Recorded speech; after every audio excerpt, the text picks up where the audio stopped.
Hello, I'm Laura Newbury, speaking to you from my home in Stirling in Scotland. I'm an artist and teacher, and I'm privileged to channel messages from angels to help and guide people on their life path.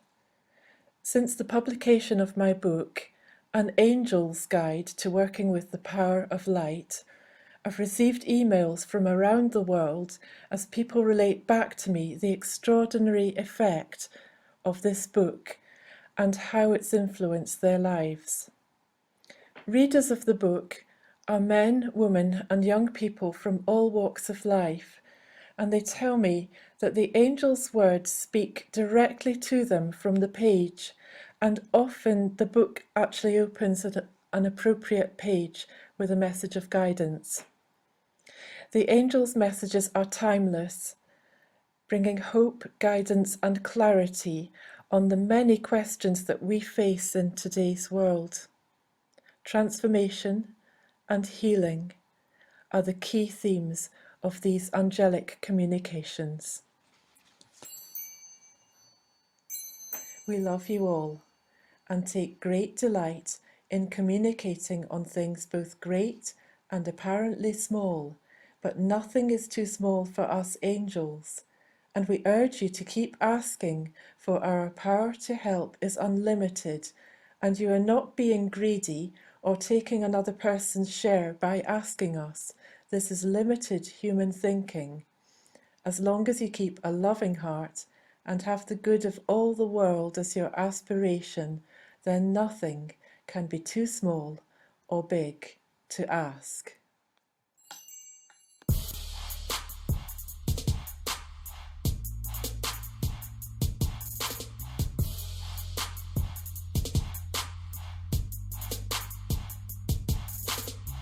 All right. Hi, everyone. Welcome again to AuthorStory. I'm Alexander Lim, your host. Our guest for this special holiday episode is Laura Newbury, author of the book An Angel's Guide to Working with the Power of Light, which is rather timely as this is presently the joyous Christmas season. So, Laura, great to have you in AuthorStory. Welcome. Hello, it's a pleasure to be here. Thank you so much for inviting me and to speak about my book and also to speak on behalf of the angels that are around us. Thank you very much for being here. So let's begin by telling us about yourself. How did this angel book start out? What's the story behind it and your interest in angels? Well, there is a bit of a story around this book. Now, I wasn't particularly interested in angels, but I have always, I think, been quite a spiritual person, and I prayed to God, but never particularly interested in angels. But this incident happened some years ago when my twin sons were 4 years old, and I was walking in a park in the small town of Dunblane, here in Scotland. I let the twins run ahead of me and they ran off, and it was just only for a minute or two, and when I went to catch them up, one of them had completely disappeared. And I think that any parent would know that horrible feeling, if a child disappears, or even if something very precious you have is lost. And there was this horrible moment when I kind of went into terror and panic because we were near a big rushing river that runs by the park in Dunblane. I thought, what if someone had abducted him, or had he gone under a car? All these horrible thoughts came. Right. And in that moment, I felt this cry going out from my heart, and I asked the angels surround and protect him until I found him. And I don't know why I asked, but then I heard this beautiful voice speaking to me. It didn't make me afraid. It wasn't like a physical voice, but it was as if it was like the echo of a voice that had just spoken. And it was so clear that I could almost make out that it seemed a male voice, a very authoritative voice. I call that voice the old headmaster, and the same angel speaks to me today. But the voice said, 20 minutes, and I knew that within 20 minutes everything would be fine. Um, I was with my friend and her children, and she suggested I went back to her house and waited with the children, and she knew the area well, and she would run around and look for my son. And when I was in her house, it was like white light and peace came down into the room. I'd sat down in a chair because the children were all settled playing, and I felt as if I was pinned into the chair and surrounded in peace, complete peace. Mm-hmm. Even though I was in this situation of panic, Right. I couldn't. I lifted my other son, the twin of the boy that was lost. I lifted him onto my knee, and I felt and sensed, I almost saw a bridge of light it was from my heart and going out, and from my son's heart going out. And I felt it was the connection between us and my son who was lost. Okay. Suddenly, it was as if the eject button went off on the chair, and I found myself getting up, go to the door, look up the street, and here's my friend walking down, silhouetted in the distance, walking down with a little figure holding the hand of my son who'd been lost. And the overwhelming gratitude, I've never experienced anything like it in my life, that he was safe and he had been found in that 20 minutes, just as the voice had said. Okay. Yeah, so that was the very first. And just to say that when my friend told me about how she'd found him, he'd crossed the river over a little bridge. Okay. And he was kneeling on the riverbank playing with a stick. And there was a circle of very young children standing round him as if they were fielding him, or as if they were protecting him. Okay. But they weren't speaking to him or touching him. They were just standing there. And, afterwards I'd asked the angels to protect him till I found him. And I often wondered about this afterwards. Who were those children? Because they were very young. So all this interest then, and the book essentially, it sprang from this particular incident then. Well, briefly what happened was that I didn't think very much more about it. I'd had some illnesses and things, and I think I began to search for answers.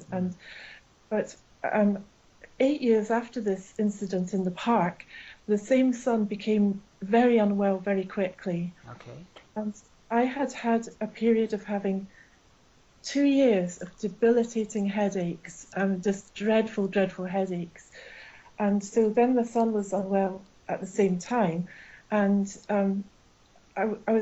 we were in a really horrible situation. We were going to doctors, going to the school, trying to find out answers, and nothing seemed to be forthcoming. Okay. And he was losing weight, he couldn't eat.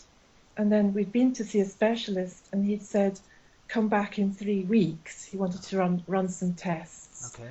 And I didn't think that we had 3 weeks. And that night, I just was totally inspired suddenly from being desperate and in despair and feeling terribly ill myself. I thought, I know what I'm going to do. I'm going to write an SOS, and if there were angels in the park, and if he has angels around him, I'm going to ask them to help. So I wrote an SOS. I wrote, are you out there? Can you help? And the same beautiful voice came in, saying that all would be well and that he would be healed. And I asked who was speaking. I felt that was very important. Right. And the voice said it was his guardian angel was there. And he said it was a red angel. I didn't understand that at the time. And then he said my angel was there also. And in a very short space of time, he'd gone to hospital, and he was on medication, but he healed himself, basically. He really had a miracle of healing. He wasn't on medication for long, and the doctors had to declare that, he could be discharged. Mm. And his weight came back up, and he grew well, and he began to eat properly. And, I was again filled with gratitude, and I started writing thank you letters to the angels. All right, cool. I felt, oh my goodness, I hope my friends don't know what I'm doing, But I didn't know what to do with these letters. I put them in envelopes and stuck them behind the clock in the kitchen. And then every time I was writing this letter, I got messages. Mm. And then I began to write a book. Okay. All right. So before we continue, Laura, I just want to get clear with our listeners. Angelic traditions are present in several religions, like Judaism, Catholicism, well known, of course, also in Islam, Zoroastrianism. Do you have a Yes. background where, angels were part of the conversation, part of the religious conversation, or part of your family conversation? I've always had awareness of angels, and I just believed that they were for very, very spiritual people. They were for mystics. I would have never have believed that I could have contacted an angel, or an angel could have spoken to me. I was brought up in the Quakers, and Quakers aren't very well known. They're kind of a minority religion. Mm-hmm. We are Bible-based as Quakers, and sort of on the fringes of Christianity, I suppose you would say. But in the Quaker tradition, the people would sit in a circle in meeting, and whoever felt the presence of God and felt inspired to speak will stand and minister. Mm-hmm. So Quakers don't actually employ ministers. Actually, I have to say, I'm talking about British Quakers, or the sort of quiet Quakers, but Okay. there is a branch of Quakers actually in America who are more evangelical. So some do have ministers, but the way the Quaker tradition began was that people ran their own spiritual meetings and felt that they could be inspired by God to speak. So I guess that in a way, what Quakers do in the meetings that I've been to, I think it's like channeling, because they speak the words that come to them. It's not from their minds. It's not something they made up 5 minutes before going to their meeting. It's just it's kind of spontaneous and inspired. Okay. But the Quakers don't really talk about angels or have any special angel prayer. They would probably talk about God, or the Bible and the teachings of early Quakers. They do have a very firm belief that the light of God is present in every person. And that's something I hold dear, that no matter who, what, doesn't matter if you belong to a religion or not, that every person has this divine center. Okay, I got that. So, before we continue, I'd like to get your definition of what an angel is. What is an angel exactly? Are these like the beings that we see in, like in paintings and pictures that look nice and have wings in their backs? What exactly is an angel? Well, the word angel comes from a Greek word angelos, which means messenger. But in different cultures and religions, there seem to be angels in just about every faith on earth. And the function of the angels is as messengers, but there are also other functions, such as protection and healing, I think, really. So, I think this is accepted by most faiths, that there are these different aspects of the angels, the different purposes. Okay. I've asked the angels themselves, and they say that they are manifestations of God, or they say that they are like the loving arms of God. and they are here to carry out God's will. Mm. And they live in they abide in the dimensions between earth and the physical earth and us humans and heaven. Mm. And they can kind of appear as a physical man. They have the power to appear as physical, and Mm. some people see them, and some people have seen them as like human beings. Mm. There's many records of this. Um, but I think in early art, if you go back through the cultures, because I'm an artist, and I trained as an artist, and I studied art history at university Okay. in Edinburgh, in fact, and so I was aware of all these depictions of angels, and uh, it's kind of my belief, and I think belief of many historians too, that the artist put wings on angels to let people know that were looking at the pictures that they were heavenly beings. Mm. That Okay. sort of provenance of angels' wings has kind of come from there, Right. and so the angels can manifest to you as a winged being as well. So people will see. I think people will experience the angel in whatever is appropriate for them. Mm. Okay. So I if got you, that. yeah, Go ahead, please. well, if you felt strongly that you think of an angel as a winged being, beautiful light winged being, then the chances are that if you saw an angel, and for all I know, I don't know if you have seen an angel, but that you would experience the angel as a winged being. Mm. Um, but Okay. if you felt that, I mean, I saw an angel on the top of a mountain Mm. in the Cairngorm Mountains, but I didn't actually realize what I'd seen until months afterwards, because I'd thought angels had wings, but this was like a huge um, figure filled with light and radiating light, and there were strands coming out for like very fine strands Mm. coming out into its aura and emanating beyond. And at first I thought, this is before I had all these angel experiences I'm telling you about. So I Okay. thought, it was being of light, but not necessarily an angel. So yeah, so they manifest in different ways. Mm. Okay. Now I'm curious because you mentioned something about a red angel earlier. Is there any significance of when angels are associated with colors, or is there any significance of colors that are associated with them? There's a huge significance Mm. with colour. I don't think it's just because I'm an artist, but to go back to the angel that first spoke to me and said there was a red angel for my Yes. son. Yes. Now, my sons are identical twins, and when they were at school, when they were little, I used to put something red, like Robert would have red socks, red for Robert, and Thomas would have maybe green socks, so that the teachers would know easily who was who, because they were often in the same classroom.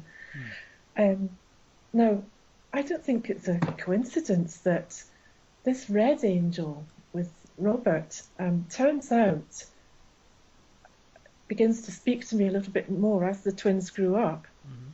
had messages from Metatron. Mm-hmm. And I was told that Metatron was my son's guardian angel. Mm-hmm. And Metatron comes on a red ruby light. Mm-hmm.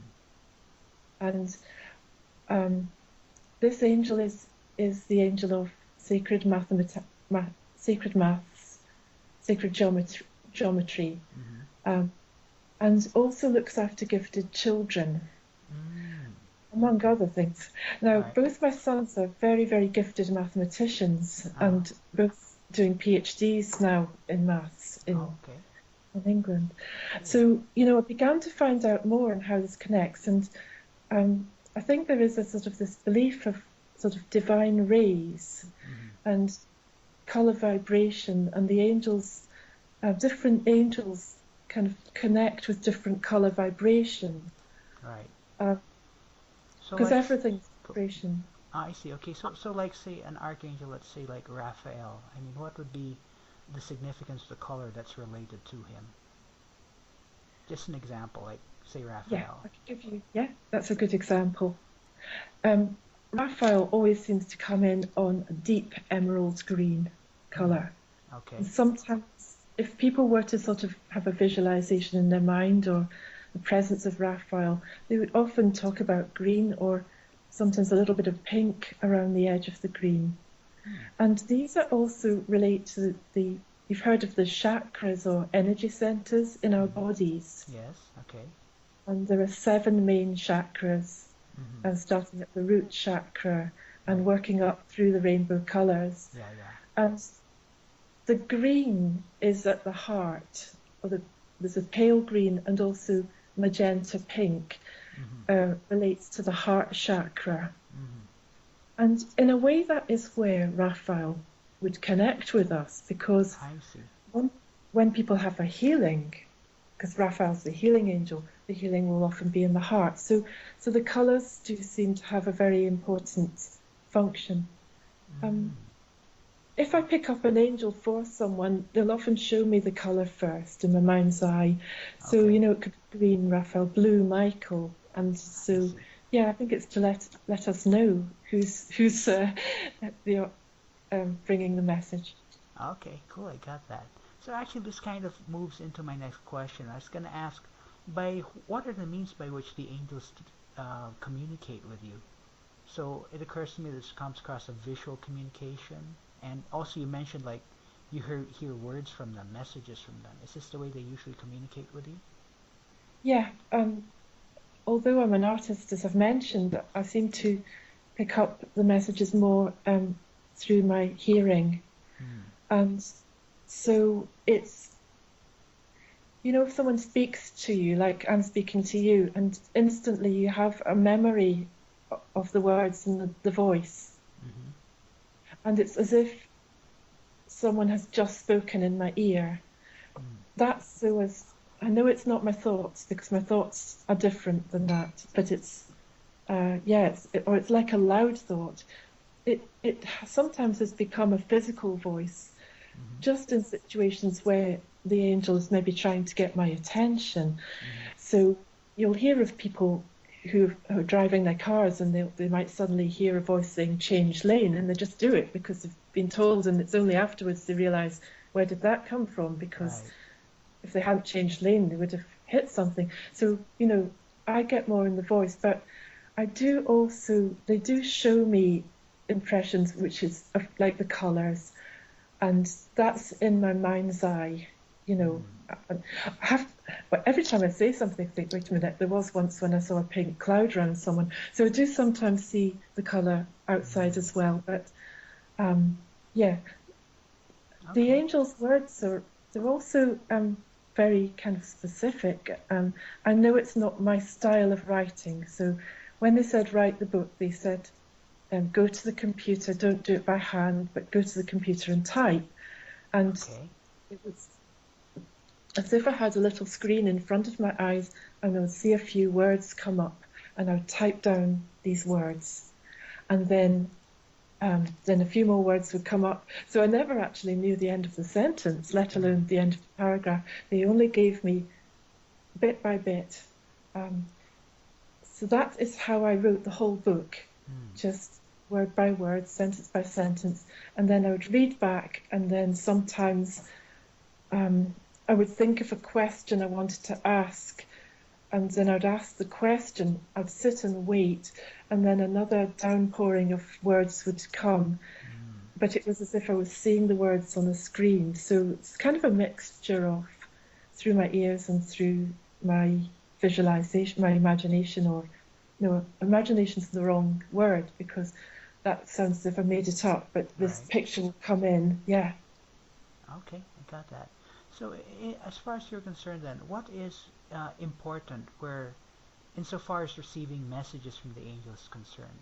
Are we talking about quiet, creating quiet place, meditating, thinking about them? What, in your opinion, is the most important aspect? I feel that I ought to say that you should be in a quiet place. And Okay. certainly, I think a lot of people would find that perhaps a good way to connect. Um, Taking deep breaths and just quietening down your mind if you can. So taking deep breaths, breathe in through the nose, perhaps breathe out through the mouth gently, 4 big deep breaths. And that helps to kind of quiet the nervous system, bring in the oxygen, and not to struggle and strain for them. If you wanted to receive a message, to just let it happen naturally. But the angels will come to us in any situation. I mean, you could be in a noisy pub with banging music and lots of noise, and you would still, if the angels had a message that they wanted to give you, they seem to be able to work through, any amount of noise or chaos, or, if you were to be ill and, in a very desperate situation, they seem to be able to go through matter and work through all different ways. But if you want to really go and connect, I would definitely say to try to be in a place that's still, that's away from noise vibrations, and very much nature as well. I think just being out in nature, because my belief is, and I think through my angel messages, that all life is sacred, and the whole planet and the earth, and the beauty, being in landscape, being in pure fresh air, and appreciating what we have, the beauty of earth, and in that state of gratitude. I think it was because of my gratitude when my son was found, and then his healing. I think that is what connected me to the angels. Being in gratitude and feeling the gratitude, it raises our vibration. Right. Okay, cool. I got that. So let me move on a little bit to, well, for lack of a better word, the state of the world today. I mean, let's face it, the world's in a mess right now. I mean, people are literally going out and killing each other, and then there's global warming, deforestation, and all this stuff. Given all that's going on in the world right now, and given that the angels are the messengers of God, do they have any particular message for humanity at this particular time? Yes, I think that is why people like me suddenly beginning to receive angel communications, and yourself as well, your openness to the angels, and so many people are searching for a more spiritual path, and the angels' messages are absolutely full of guidance as to how to be, or how to think, how to send light to the world. It's my belief that there are so many angels around us. They say billions of angels around Earth now, to connect with us, to help us to heal ourselves, heal ourselves and the Earth. Is that their particular message, to heal ourselves, to heal the Earth? Well, if I could maybe read a little bit from the book here. Is it all right to do that? Oh, well, yeah, sure. It takes about a minute or so, no problem. Okay. They say the universe is in support of life and founded on love. Fear and negative happenings come from misalignment in some way. It happens when thoughts turn from love to fear. Events occur as a result, and things get worse until someone comes along to change the pattern. This creates a knock-on effect, and other effects come back into their natural alignment. Your prayers go out, and even if you do not know exactly where they will go, they will arrive and help change events. You're all connected, and your consciousness is connected with all that is happening in your world. Prayers, therefore, affect everything, and the world is saved heart by heart and soul by soul, and the power comes from the individual, and the power is love. Love is the only power, and love does not coerce.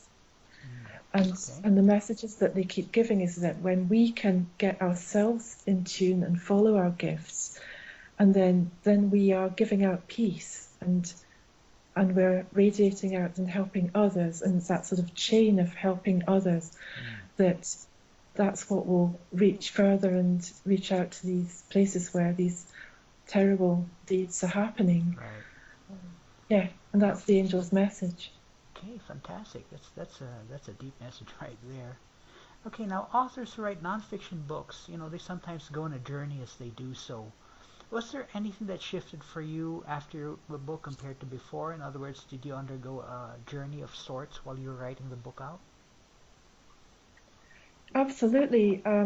My headaches that I'd had for 2.5 years, which were very, very severe, completely disappeared. Hmm. So on a sort of rather maybe sounds selfish or on a physical level, I realised that it was my connection, my opening to um, the angel's words and to God, and that allowed me to heal. And I was then told to go out and teach these methods. The angels gave methods for healing pain. Okay.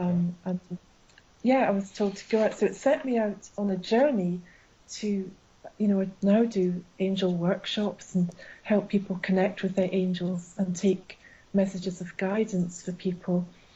And yeah, that changed my life because I still teach art, but the angel work, as I call it, is now beginning to really blossom, and people, getting in touch with me from all around the world because they've come across my book, and so yeah, it set me off on a new path, and I have the strength and courage to do it now because the angels have, well, I feel like I've been healed from pain, and so many people have come to me and offered all kinds of help. I'm so grateful for people that have helped promote this work.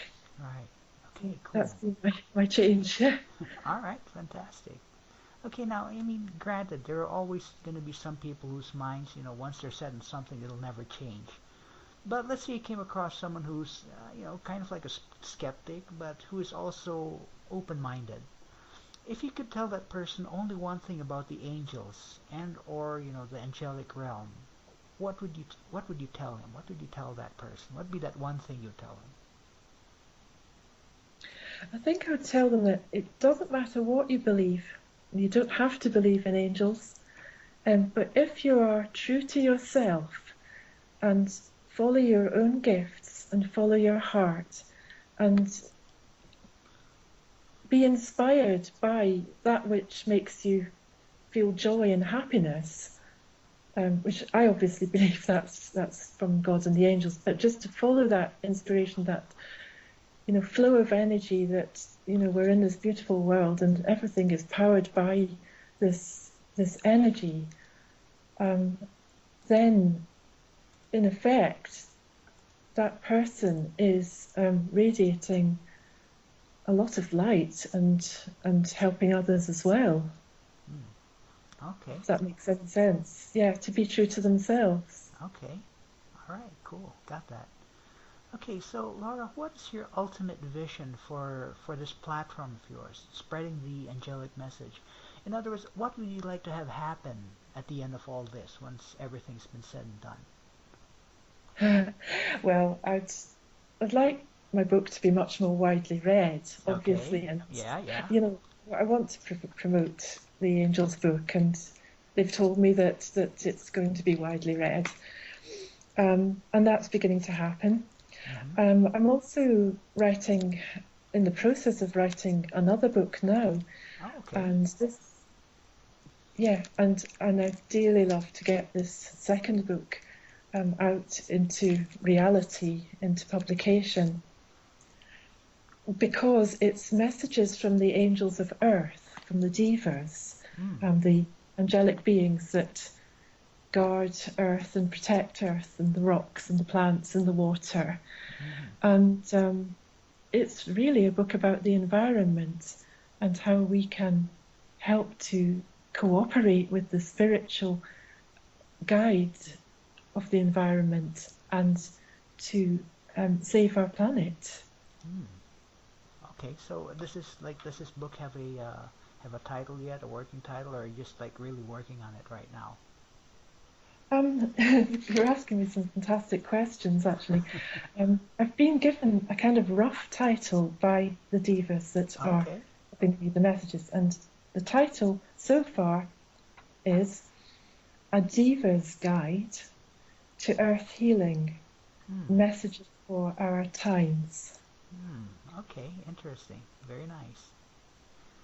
Okay, cool. So, and I wish we could talk more, but we're all right. We're running a little short. So, in closing, the book is An Angel's Guide to Working with the Power of Light.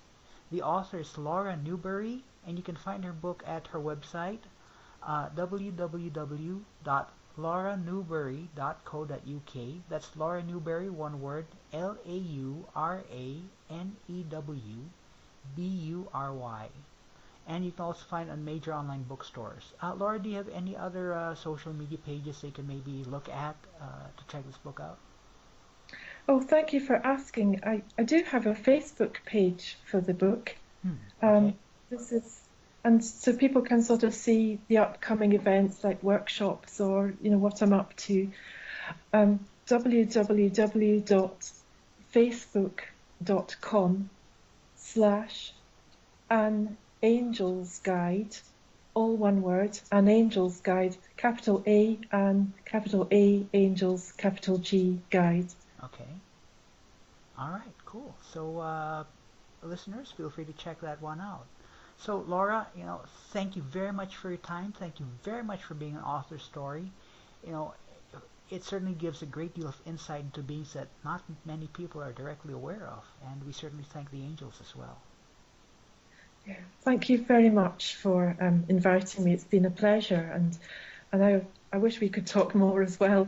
But thank you for the questions that you've asked and helping me to promote my book. Okay, you're welcome. And there are lots more inspiring author stories to tell, and if you want to be on top of it, just subscribe to Author Story here on YouTube. We'll be taking a break for the holidays, but we'll be back in January with another inspiring author, so enjoy the holidays, everyone.